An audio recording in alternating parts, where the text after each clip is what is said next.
E por falar não perder nada, Samuel, o que a gente pode atualizar de mercado desse Cruzeiro? Agora com o Tite, eu imagino que muitas reuniões irão acontecer.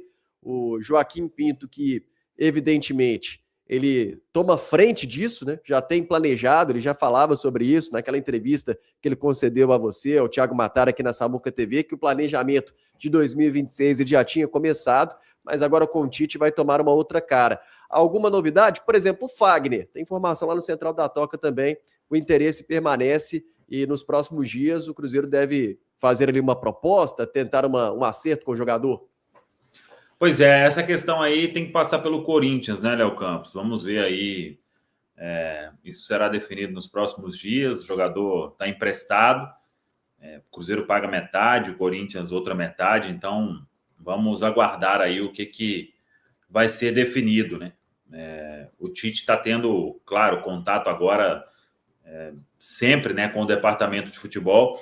Por exemplo, algumas coisas que eu estou trazendo aí nas quentes do dia e vai ter também no nosso Central da Toca. A primeira, sobre o Tite, todo mundo sabe que eu não falo o valor de salário e tudo, mas em relação Tite e Jardim, comissão técnica, é a mesma coisa, não teve nenhum acréscimo. Saiu uma informação aí que veio, acho que de Porto Alegre, não é isso. Então, o Tite, ele fecha com o Cruzeiro também por entender que é uma grande oportunidade para a carreira dele, né? De pegar um trabalho... eu vi até muita gente falando, o Tite, ele gosta de pegar trabalhos mais organizados, né?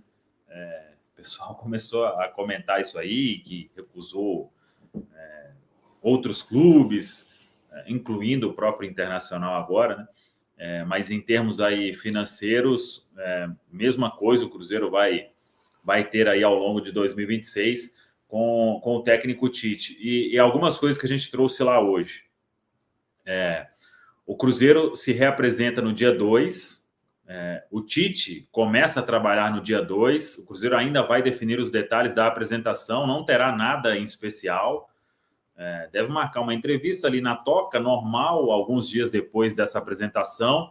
E o Cruzeiro terá duas frentes aí de trabalho. Um grupo se reapresenta no dia 2 para começar a trabalhar, e esse grupo vai participar dos primeiros jogos do Campeonato Mineiro.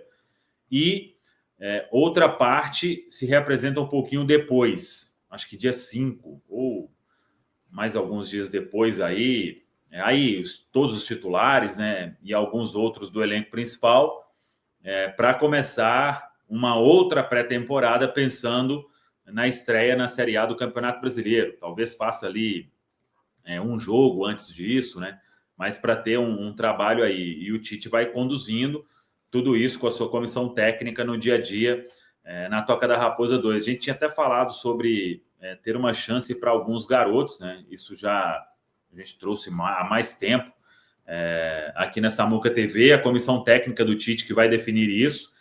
Mas, por exemplo, tem jogadores voltando de empréstimo. 3 vão estar nessa reapresentação do dia 2. O Rodriguinho, o Tevez e o Vitinho. Tem outros 4 que voltam aí, vão definir ainda o que vai acontecer. Se vão ser utilizados ou reemprestados. Aí tem o Arthur Viana, centroavante, estava no Japão. O Joseph, que estava aqui no América. Tem o Ian Lucas, que estava na Ferroviária. E mais um. Deixa eu só confirmar aqui. O João Pedro, que estava no Volta Redonda. Então, esses aí, o Cruzeiro vai definir ainda o que será feito.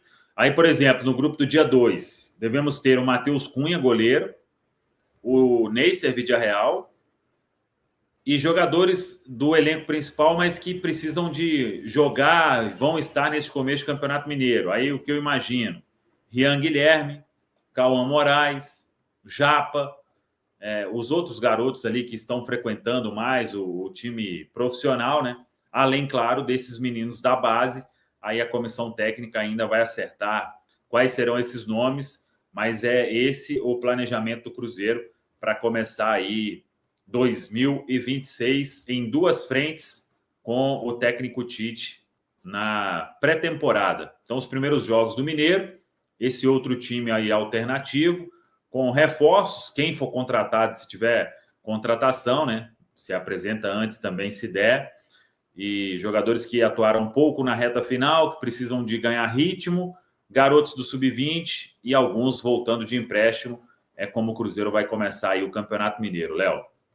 Boa, Samuel. Lembrando que alguns da base, como você disse aí, estarão com o profissional, mas muitos também na Copinha, né? Inclusive, hoje saiu o grupo do Cruzeiro na Copinha. O Cruzeiro está no grupo 6, vai enfrentar o Barra de Santa Catarina, o Patos da Paraíba e o Francana do interior de São Paulo. E a estreia é contra o Barra de Santa Catarina, dia 3 de janeiro, um sábado, às 9h30 da noite. A estreia do Myron César também, ex-técnico do América Sub-20. Já estou vendo que o Gustavo está por aqui, já vou acionar o nosso entrevistado, e para a gente falar, inclusive, sobre o Tite, sobre números do Tite, e eu falei Gustavo, né? Gustavo não, é Douglas Batista está aqui, da Future, para falar com a gente sobre o Tite e alguns números. Mas agora, o Pedro, é um desafio para todo mundo, eu imagino. Por exemplo, o próprio Tite tem uma temporada, uma pré-temporada diferente. Então, para todo mundo, imagino, do futebol brasileiro, tendo que pensar bastante como vai agir. E até por isso você prevê que a paciência com o treinador ela vai ter que ser maior? Com certeza, Léo. É um cenário completamente diferente do que a gente está acostumado há alguns anos, né? O campeonato estadual começando muito mais cedo, o campeonato brasileiro começando em meio ao campeonato estadual, mas vai ser legal ver o Cruzeiro trabalhando dentro dessa ideia que o Samuel pontuou, né, de dar oportunidades também a alguns atletas das categorias de base. Acho que isso é algo que o torcedor do Cruzeiro já cobra há muito tempo e por conta dessa mudança de calendário a gente vai poder observar. Estou curioso para ver quem vão ser os atletas escolhidos, mas entender que é um novo formato de calendário e a gente precisa se adaptar como torcedor, né, como quem está acompanhando o Cruzeiro, mas também os profissionais envolvidos, né, desde os treinadores aos atletas. Mas torcer para que dê tudo certo e a ansiedade já começa até a bater, né, Léo, para que vire para 2026 logo, comecem os campeonatos, todo mundo na expectativa muito boa.